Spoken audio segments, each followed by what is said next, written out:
ನಮಸ್ಕಾರ.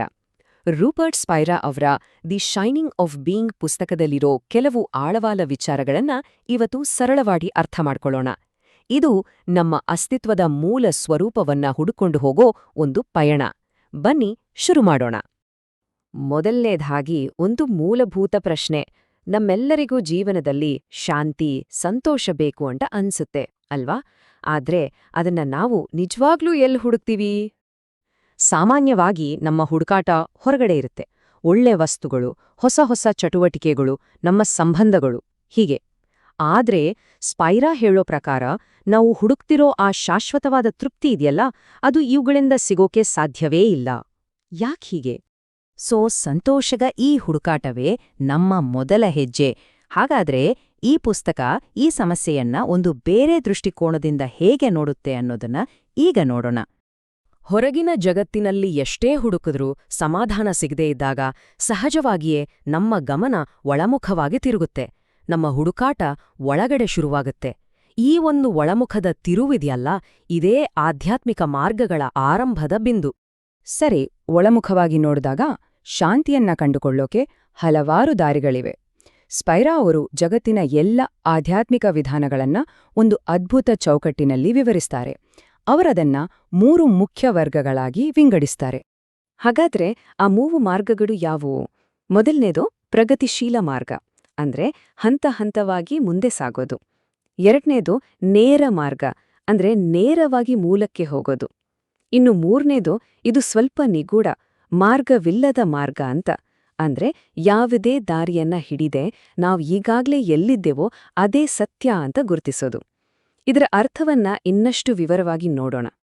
ಇಲ್ಲಿ ಒಂದು ಇಂಟ್ರೆಸ್ಟಿಂಗ್ ವಿಷಯ ಏನಂದ್ರೆ, ಮೊದಲ 2 ಮಾರ್ಗಗಳು ಅಂದ್ರೆ ಪ್ರಗತಿಶೀಲ ಮತ್ತೆ ನೇರ ಮಾರ್ಗ ಎರಡೂ ಒಂದೇ ನಂಬಿಕೆಯಿಂದ ಶುರುವಾಗುತ್ತೆ. ಅದೇನಪ್ಪಾ ಅಂದ್ರೆ ನಾನು ಬೇರೆ, ಈ ಜಗತ್ತು ಬೇರೆ ಅನ್ನೋ ಭಾವನೆ. ಈ ಒಂದು ಪ್ರತ್ಯೇಕತೆಯ ಭಾವನೆಯೇ ಅವುಗಳಿಗೆ ಅಡಿಪಾಯ. ಹಾಗಾದರೆ ಈ ಮಾರ್ಗಗಳು ಹೇಗೆ ಕೆಲಸ ಮಾಡುತ್ತವೆ? ಇದನ್ನ ಅರ್ಥ ಮಾಡಿಕೊಳ್ಳೋಕೆ ಸ್ಪೈರಾ ಅವರು ಬಳಸೋ ಕೆಲವು ಅದ್ಭುತವಾದ ಹೋಲಿಕೆಗಳಿವೆ. ಅವುಗಳ ಮೂಲಕ ಇದನ್ನ ಅರ್ಥ ಮಾಡ್ಕೊಳ್ಳೋ ಪ್ರಯತ್ನ ಮಾಡೋಣ. ಮೊದಲನೆಯದು ಪ್ರಗತಿಶೀಲ ಮಾರ್ಗ. ಅಂದ್ರೆ ನಮ್ಮ ಗಮನವನ್ನ ಒಂದು ನಿರ್ದಿಷ್ಟ ವಸ್ತುವಿನ ಮೇಲೆ ಕೇಂದ್ರೀಕರಿಸೋದು. ಅದು ಒಂದು ಮಂತ್ರಜಪ ಆಗಿರ್ಬೋದು, ನಮ್ಮ ಉಸಿರಾಟದ ಮೇಲೆ ಗಮನ ಇಡೋದಾಗಿರ್ಬೋದು, ಅಥವಾ ಒಂದು ಮೇಣದ ಬತ್ತಿಯ ಬೆಳಕನ್ನ ನೋಡೋದಾಗಿರ್ಬೋದು. ಸ್ಪೈರಾ ಅವರ ಈ ಮಾತು ಗಮನದ ಅರ್ಥವನ್ನ ಎಷ್ಟು ಸುಂದರವಾಗಿ ಹೇಳುತ್ತೆ ನೋಡಿ. ಗಮನ ಅನ್ನೋದು ಬೇರೇನೂ ಅಲ್ಲ, ನಮ್ಮ ಅರಿವು ಅನ್ನೋ ವಿಶಾಲವಾದ ಶಕ್ತಿಯನ್ನ ಒಂದು ನಿರ್ದಿಷ್ಟ ಬಿಂದುವಿನ ಕಡೆಗೆ ಹರಿಸೋದು. ಅಂದ್ರೆ ಗಮನ ಅನ್ನೋದು ಅರಿವಿನ ಒಂದು ಚಟುವಟಿಕೆ. ಇದನ್ನ ಹೀಗೆ ಕಲ್ಪನೆ ಮಾಡ್ಕೊಳ್ಳಿ. ನಮ್ಮ ಗಮನ ಅನ್ನೋದು ಒಂದು ಟಾರ್ಚ್ನಿಂದ ಬರೋ ಬೆಳಕಿನ ಕಿರಣದ ತರಹ. ಅದು ಹೊರಗಿರೋ ವಸ್ತುಗಳ ಮೇಲೆ ಬೀಳುತ್ತೆ. ಆದ್ರೆ ಆ ಬೆಳಕಿನ ಮೂಲ ಯಾವುದು? ಇಲ್ಲಿಗೆ ನೇರ ಮಾರ್ಗ ಬರುತ್ತೆ.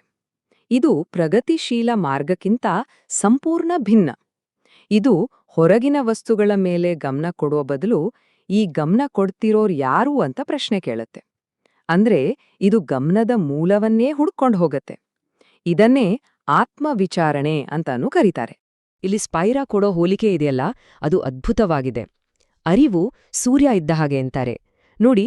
ಸೂರ್ಯನಿಗೆ ತನ್ನನ್ನ ಬೆಳಕೊಳ್ಕೊಳ್ಳಕ್ಕೆ ಬೇರೆ ಬೆಳಕು ಬೇಕಾಗಿಲ್ಲ ಅಲ್ವಾ?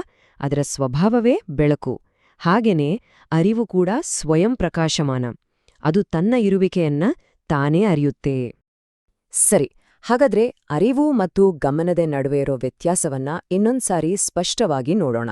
ನಾವು ಆ ಟಾರ್ಚ್ ಉದಾಹರಣೆಗೆ ವಾಪಸ್ ಬರೋಣ, ಸರಿನಾ? ಅರಿವು ಅನ್ನೋದು ಟಾರ್ಚ್ ಒಳಗಿರೋ ಬಲ್ಬ್ ಇದ್ದ ಹಾಗೆ, ಬೆಳಕಿನ ಮೂಲವೇ ಅದು. ಗಮನ ಅಂದ್ರೆ ಆ ಬಲ್ಬ್ನಿಂದ ಹೊರಗೆ ಬರೋ ಬೆಳಕಿನ ಕಿರಣ. ಅರಿವು ನಮ್ಮ ಮೂಲ ಇರುವಿಕೆ, ಅದು ಯಾವಾಗ್ಲೂ ಇರುತ್ತೆ. ಆದ್ರೆ ಗಮನ ಅನ್ನೋದು ಒಂದು ಕ್ರಿಯೆ, ನಾವು ಮಾಡುವಂಥದ್ದು. ಈಗ ಈ ಎಲ್ಲಾ ಮಾರ್ಗಗಳು ನಮ್ಮನ್ನ ಎಲ್ಲಿಗೆ ಕರ್ಕೊಂಡು ಹೋಗುತ್ತೆ ಅನ್ನೋದನ್ನ ನೋಡೋಣ. ಅದುವೇ ನಮ್ಮೆಲ್ಲರಲ್ಲೂ ಸದಾಕಾಲ ಇರುವ ನಾನು ಇದ್ದೇನೆ ಅನ್ನೋ ಅನುಭವದ ಕಡೆಗೆ.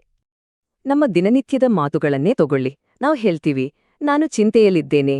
ಇನ್ನೊಂದಷ್ಟು ಹೊತ್ತಾದ ಮೇಲೆ ನಾನು ತುಂಬಾ ಸಂತೋಷವಾಗಿದ್ದೇನೆ ಅಂತ ಹೇಳ್ತೀವಿ. ಅಥವಾ ನನಗೆ 33 ವರ್ಷ ವಯಸ್ಸು ಅಂತಾನೂ ಹೇಳ್ತೀವಿ. ಈ ಎಲ್ಲಾ ಮಾತುಗಳನ್ನ ಗಮನಿಸಿ. ಚಿಂತೆ, ಸಂತೋಷ, ವಯಸ್ಸು ಇವೆಲ್ಲ ಬದಲಾಗ್ತಾನೆ ಇಡುತ್ತೆ. ಹಾಗಾದ್ರೆ ಈ ಎಲ್ಲ ವಾಕ್ಯಗಳಲ್ಲೂ ಯಾವುದೇ ಸಂದರ್ಭದಲ್ಲೂ ಬದಲಾಗದೆ ಯಾವಾಗ್ಲೂ ಹಾಗೇ ಉಳಿಯುವೊಂದು ಸ್ಥಿರವಾದ ಅಂಶ ಯಾವುದು? ಸ್ವಲ್ಪ ಯೋಚನೆ ಮಾಡಿ. ಉತ್ತರ ತುಂಬಾ ಸರಳ. ನಾನು ಇದ್ದೇನೆ ಅಲ್ವಾ? ನಮ್ಮ ಭಾವನೆಗಳು, ಯೋಚನೆಗಳು, ನಮ್ಮ ದೇಹದ ಸ್ಥಿತಿ ಇವೆಲ್ಲ ಕ್ಷಣ ಕ್ಷಣಕ್ಕೂ ಬದಲಾಗುತ್ತೆ. ಆದ್ರೆ ಈ ಎಲ್ಲದರ ಹಿನ್ನೆಲೆಯಲ್ಲಿರೋ ನಾನು ಇದ್ದೇನೆ ಅನ್ನೋ ಮೂಲಭೂತ ಅಸ್ತಿತ್ವದ ಅನುಭವ ಇದೆಯಲ್ಲ, ಅದು ಮಾತ್ರ ಯಾವತ್ತೂ ಬದಲಾಗೋದಿಲ್ಲ. ಅದು ಸ್ಥಿರ.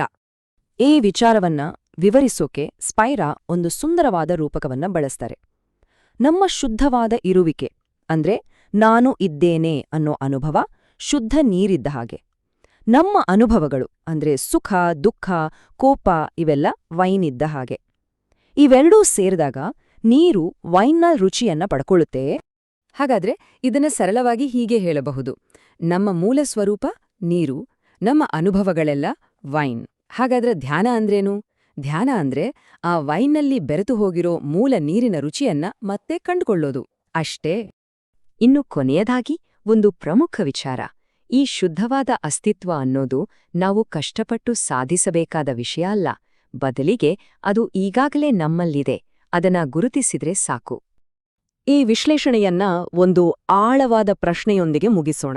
ನಮ್ಮಿಂದ ತೆಗೆದುಹಾಕಬಹುದಾದ ಎಲ್ಲವನ್ನೂ, ನಮ್ಮ ಹೆಸರು, ಆಲೋಚನೆಗಳು, ಭಾವನೆಗಳು, ನೆನಪುಗಳು, ನಮ್ಮ ದೇಹ, ಹೀಗೆ ಎಲ್ಲವನ್ನೂ ಒಂದೊಂದಾಗಿ ತೆಗೆದುಹಾಕಿದರೆ ಕೊನೆಗೆ ಏನುಳಿತೆ? ಈ ಪ್ರಶ್ನೆಯೊಂದಿಗೆ ಇವತ್ತಿನ ಈ ವಿವರಣೆಯನ್ನ ಮುಗಿಸೋಣ.